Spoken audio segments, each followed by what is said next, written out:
Bueno, espero que estén bien. Yo estoy aquí como cada 15 días leyendo y comentando la columna de esta semana. La columna de esta semana habla sobre lo que los economistas podemos aprender de los politólogos y sobre algo que yo llamo el conocimiento sustancial. Bueno, no yo, así lo llama la disciplina. Y porque eso es valioso. Sobre eso es la columna. Recuerden que pueden leerla en la revista Forbes o en el diario El Colombiano. La columna de esta semana se titula entonces ¿qué puede aprender un economista de un politólogo?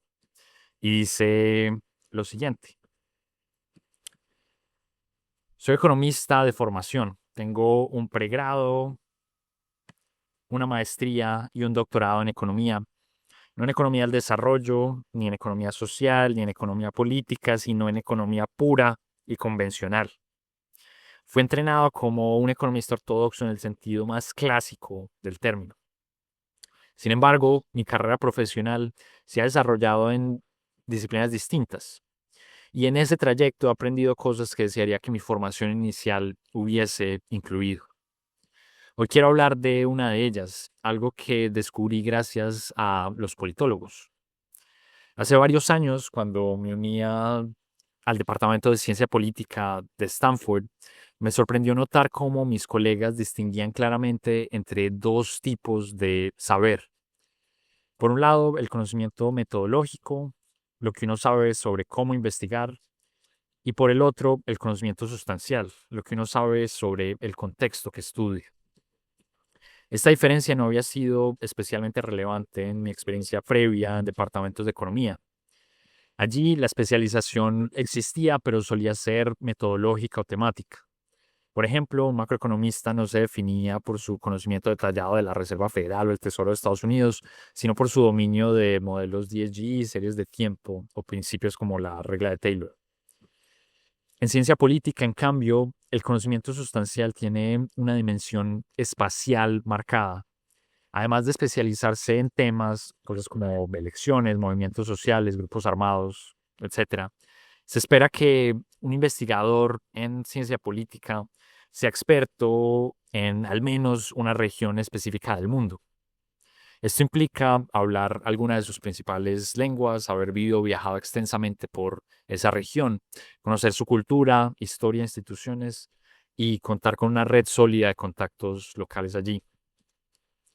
Esta diferencia responde en parte a la naturaleza de cada disciplina.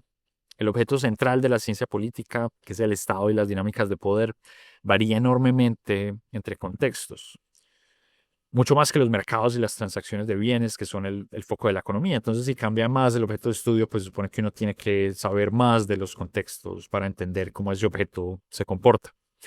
Pero también parece influir la mayor diversidad metodológica de la ciencia política. Mientras la economía es una disciplina completamente cuantitativa y ampliamente dominada por las técnicas de inferencia causal, en particular en el último par de décadas, en ciencia política coexisten enfoques diversos, muchos de ellos cualitativos, y esa variedad dificulta formar comunidades temáticas unificadas. Y en ese contexto, la experticia espacial se convierte en un punto de encuentro. Entonces, por ejemplo, los latinoamericanistas encuentran razones para encontrarse y discutir en congresos, seminarios, pues, y cualquier otro espacio, aunque vean la región desde ángulos y métodos muy diferentes. ¿Por qué? Porque tienen interés en la misma región. Cada disciplina entonces define sus prioridades según sus propias dinámicas internas. Y mi punto no es juzgar cuál es mejor. Entonces, esta no es una historia de si es mejor la epistemología de la ciencia política o de la economía. No, mi punto es que a nivel individual, invertir en conocimiento sustancial es una decisión muy valiosa, muy rentable, incluso para un economista. Y hay tres dimensiones en las que siento que el conocimiento sustancial es un activo de mucho valor. La primera dimensión es su utilidad práctica. Entonces, digamos, esto viene de un hecho muy claro y es que implementar ideas en el mundo real depende de las particularidades del contexto.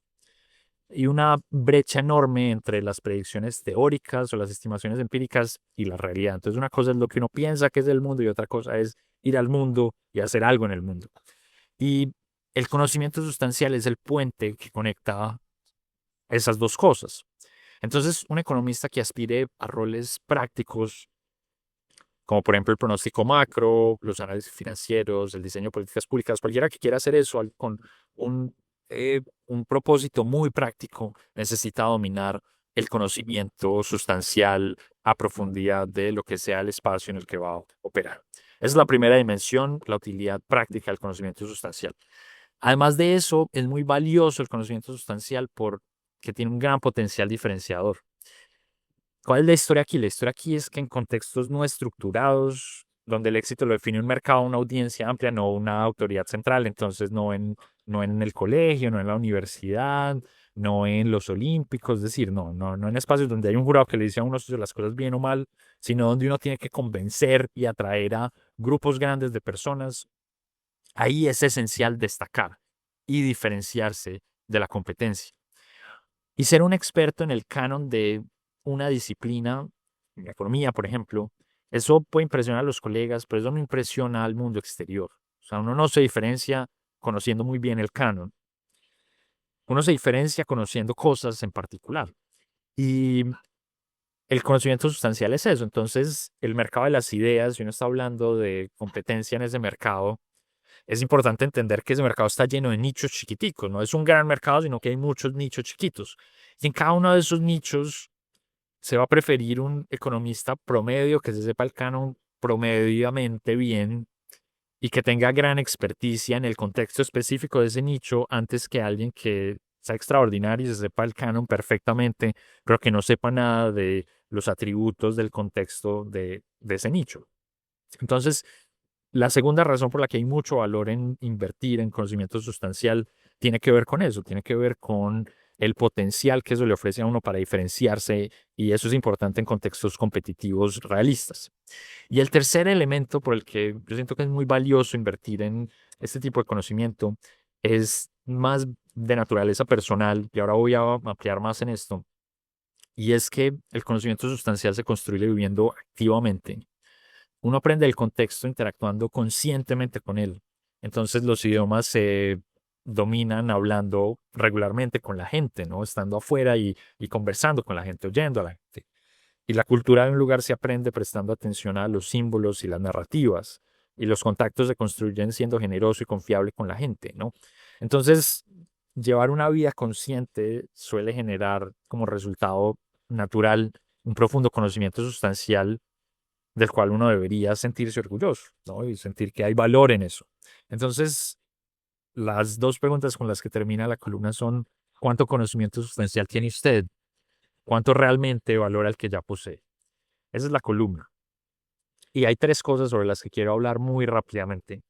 La primera es dar algo de contexto sobre cómo funciona la ciencia política. Yo soy un outsider, yo no soy un científico político y he descubierto mucho de esto justamente como un foráneo y posiblemente muchos de ustedes lo sean también. Y entonces, como contexto, la ciencia política tiene cuatro grandes campos, tal como la economía tiene macro, micro, historia económica y econometría. La ciencia política tiene American Politics, política americana, y eso es la mayoría de la gente, la mayor parte de los profesores en los departamentos. Bueno, esta es la ciencia política en Estados Unidos. En distintos lugares funciona algo distinto, en parte, de nuevo, por el énfasis regional que tienen. Pero de eso voy a hablar en un segundo. Entonces, American Politics, la mayoría de los profesores, estudiantes doctorales están ahí, estudian el sistema político americano. Está después política comparada, que ahí cae no solo la gente que hace cosas comparativas, sino la gente que hace política no americana, ¿no? Entonces, si uno estudia eh, regímenes autoritarios del Medio Oriente, así trabaje solo Irán, digamos, uno es un comparativista, ¿sí? Y por otro lado están relaciones internacionales, que estudia las relaciones entre países. Y el cuarto es teoría política. Y esta es, digamos, como los filósofos de la política, ¿no? La gente que estudia a Hobbes y bueno, no solo son antiguos, ¿no? También hay teoría política contemporánea, ¿no? Pero es la gente que filosofa sobre la política. Espero no ser injusto con lo que estoy haciendo, es la descripción como intuitiva, sencilla de cada campo. La especialidad regional es sobre todo importante en los comparativistas. Entonces cada persona en ciencia política tiene entonces como una especialidad, ¿no? Uno es un comparativista, uno es un teórico político. Sí, algunas personas tienen más de un campo, pero digamos, uno más o menos tiene que decir cuál es como su campo, ¿no? Estas son como las grandes comunidades. Pero entre los comparativistas, en particular, se espera que la gente no solo sepa entonces, sea comparatista, sino que sea especializado en una región. Entonces, en el sur de Asia, en Latinoamérica, en China, dependiendo de la región, hay más o menos necesidad para que eso sea más angosto, más amplio. Hay como muchas razones por las cuales luce como luce la especialización regional. Eso ha ido, digamos, el énfasis en la especialización regional se ha ido deteriorando ligeramente en los últimos 15 años, en la medida en la que por mucho tiempo era muy importante como por la naturaleza de la investigación fuera de Estados Unidos. Entonces la gente tenía que ir, viajar, entrevistar personas, y eso antes, por ejemplo, de los desarrollos tecnológicos de la traducción simultánea era tremendamente difícil. Uno necesitaba hablar el idioma, etcétera, ¿no? Como que uno realmente necesitaba saber mucho, mucho de ese contexto. Eso ha ido cambiando en la medida en la que el Internet ha emergido y uno puede entrevistar gente remotamente, uno puede traducir las entrevistas, ¿no? Como que ya eso es menos importante. Aún así, sigue siendo muy importante, ¿sí? Sin embargo, como esos cambios de la disciplina me parece útil señalarlos. Hay algo que yo escribo que también está cambiando mucho y es la heterogeneidad metodológica de la ciencia política. La ciencia política cada vez se hace más empírica y la parte empírica cada vez se hace más cercana a la inferencia causal, cada vez es menos cualitativa. Entonces, si algo la ciencia política se está acercando más a la economía ortodoxa, eh, metodológicamente hablando al menos. Entonces puede que lo que yo escribo aquí empiece a ser en el futuro cercano, luzca como desactualizado, ¿no? Como, eh, sí, como medio anacrónico, pero así es hasta ahora y así ha sido por décadas, y yo creo que esa es una fuerza detrás de este énfasis que hay en la especialización regional. Esa es la primera cosa, como algo de contexto para que la gente entienda la disciplina y entienda como mi argumento con más claridad. La segunda cosa que quería decir tiene que ver con cómo pensar o cómo pienso yo que ha sido útil el conocimiento sustancial en mi carrera y en mi vida. Y es que cuando uno está en el doctorado, uno está prestándole mucha atención a la parte metodológica, ¿no? Como que la comunidad alrededor de uno lo está presionando para eso, para que la evidencia que uno presente sea como muy robusta, y uno siente que ese es el valor que uno le ofrece al mundo, ¿no? Como que el valor de uno es ser como hiper riguroso metodológicamente. Y uno sale del doctorado y se da cuenta que a la gente no le importa eso mucho, ¿no? Digamos, el valor que uno le ofrece, la demanda del talento de uno no tiene tanto que ver con qué tan bien corre uno la regresión, qué tan bien uno identifica los equilibrios en un modelo teórico, y cuando se juzga el trabajo de uno, entonces se juzga menos por eso, si qué tan estables son los equilibrios, qué tan robusta es la evidencia desde un punto de vista puramente econométrico, pensando, estoy hablando con la gente que tiene como un entrenamiento en economía. Eh, pero no, eso uno cree que eso es lo que le interesa al mundo, pero no, eso le interesa a la comunidad que lo está educando a uno, ¿no? A la gente en el departamento de uno. En el resto del mundo les interesa otras cosas. Entonces, a mí no me buscaban, una vez me gradué, para cuando aparecían oportunidades, ¿no? Cuando querían entrevistarme o cuando querían ofrecerme un contrato de consultoría, o cuando simplemente alguien quería aprender algo de mí. No quería preguntarme cómo correr bien una regresión, no quería preguntarme sobre cómo se resolvía uno de los mis modelos teóricos, sino quería preguntarme por el contexto, quería preguntar por lo que sabía de eh, Colombia en particular, que era buena parte de mi tesis era sobre Colombia, ¿no? Yo me di cuenta que lo que la demanda por mi talento tenía que ver con lo que yo sabía sobre el contexto, sobre el conocimiento sustancial. Y, y además, no solo que eso era de donde venía la demanda, sino que el valor que yo podía ofrecerle a los distintos tipos de proyectos tenía que ver con eso. Entonces, yo me di cuenta que lo que yo les aportaba a la gente que me invitaba a ser parte de proyectos eran mis contactos, entonces poder gestionar recursos de gente que conocía y que confiaba en mí, mi conocimiento sobre cómo implementar cosas, ¿no? La intuición que me daba saber que algo podía funcionar o no en el campo, ¿no? Que las preguntas de una encuesta tenían que lucir así y no así, porque la gente no las iba a entender, o que si se decía esto, la gente no iba a confiar en uno, o si no se decía esto, la gente sí iba a confiar en uno. Eso es lo que yo estaba realmente trayendo a la mesa. De nuevo, no las del conocimiento metodológico. ¿Sí? Entonces, es fundamentalmente ahí donde me he dado cuenta que hay un montón de valor en eso y eso lo quiero conectar con la tercera cosa que quería mencionar y es el elemento personal de que genera valor o que conecta el valor de el conocimiento sustancial. Y es que también mucho de como de mi viaje personal como a lo largo como de mi carrera y de reconocer dónde el mundo entendía que yo podía dar valor, tuvo que ver con identificar que mi contexto le daba valor a otra gente, ¿sí? La gente quería saber sobre cosas que para mí podían ser cotidianas. Me di cuenta que el contexto en el que, digamos, que yo crecí era distinto al de otra gente y que ahí había valor y entonces que mi vida personal podía tener más valor del que la cotidianidad le sugiere a uno, ¿no? Como que uno está involucrado en su vida diaria y el mundo a su alrededor parece como meramente mundano, pero si uno cambia los lentes con los que ve el mundo, eso cambia. Y entonces esta idea del conocimiento sustancial viene a conectarse muy bien con una idea clásica en la filosofía occidental, al menos, bueno, en muchas otras tradiciones filosóficas está, ¿no? Pero en la filosofía occidental está desde Aristóteles, que es la idea del florecimiento humano, ¿no? Como que hace que la gente tenga vidas con más significado y riqueza. Y una de esas cosas, y yo he hablado de esto en otros espacios, es la atención, es donde pone uno su atención, ¿no?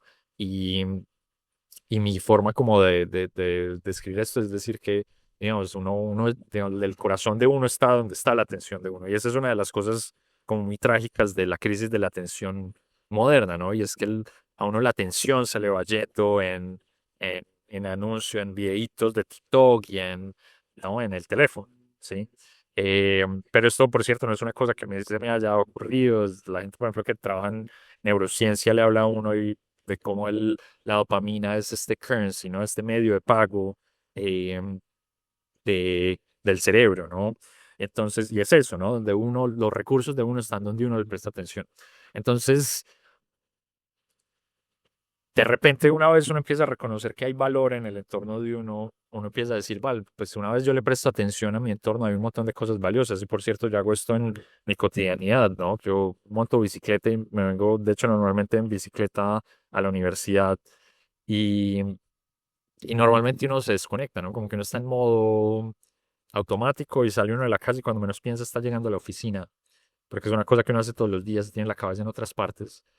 Pero una vez uno empieza a ver con ojos de turista, y esto de nuevo yo trato de hacerlo cada tanto conscientemente, digo, bueno, yo soy un turista, porque uno como turista hace un montón de cosas tremendamente mundanas, ¿no? Va de la calle X a la calle Y, y es una experiencia trascendental porque uno nunca ha estado ahí, entonces uno le presta atención a cada edificio y cada arbolito, y a cómo está la gente vestida, y a cómo suena el lugar, a qué huele el lugar. Y es tremendamente interesante y valioso y uno está dispuesto a pagar un montón de plata por tener esa experiencia.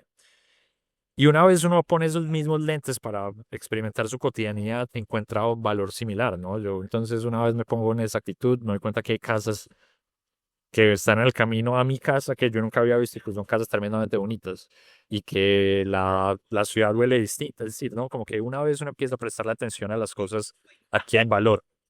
Entonces, eso resulta fundamental una vez uno entiende que el contexto de uno puede ser informativo para otras personas, que hay un valor externo a, a la cotidianidad de uno. Entonces, prestarle atención a eso le ayuda a uno además a tener una vida con más significado, siento yo. Y con esto voy a terminar, ayuda además a darle valor al conocimiento que se genera desde el sur global. Y aquí suena muy como anticolonialista, o qué sé yo, pero es una realidad, o sea, los sistemas educativos tienen unos sesgos muy claros y además tienen un elemento muy autoritario, ¿no? Los sistemas educativos funcionan con la lógica de hay una gente que sabe más y le dice a uno, este es el canon, usted tiene que aprender estas vainas. Y hay ciertas cosas que parecen ser más importantes que uno aprenda y la mayor parte de la gente sabe más de, entonces, la Segunda Guerra Mundial, de qué estaba pasando en Latinoamérica en ese mismo periodo, ¿sí?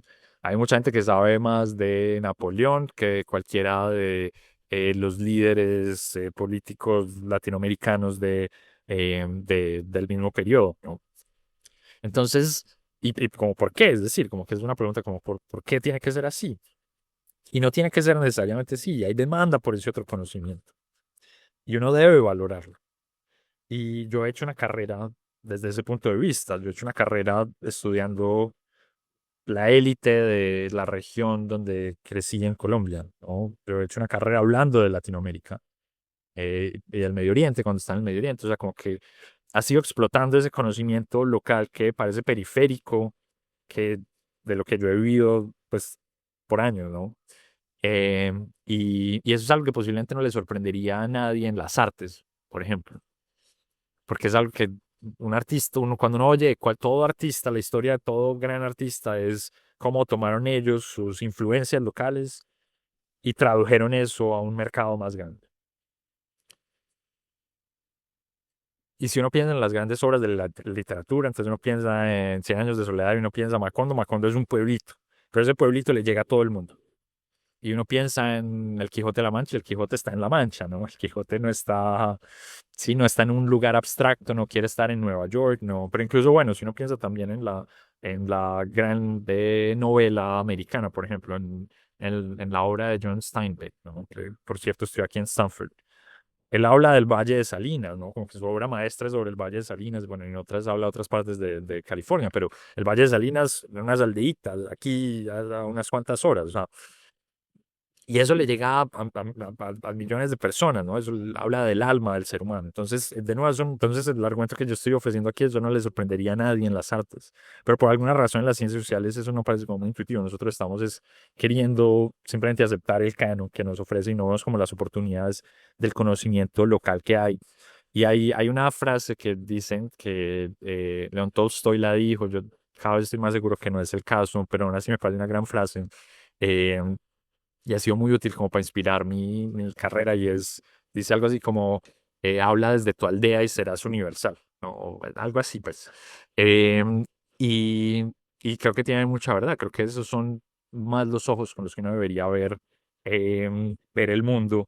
Y es realmente como mi motivación al escribir esta columna y es como mi invitación a la gente, ¿no? Que valore más el conocimiento local que tiene y lo explote más sistemáticamente y lo cultive más también, no solo vivir en el contexto, sino de nuevo estar más activamente conectado con ese contexto, lo que le ofrece uno herramientas valiosas para explotar. Con eso termino esta columna. Cuéntenme qué piensan. Como todo youtuber, les digo, denle like, compártanlo, denle click a la campanita. En fin, pues interactúen tanto como quieran con este contenido que Em, eso, digamos, lo aprecio mucho y me motiva para seguir haciendo esto. Nos vemos en 15 días.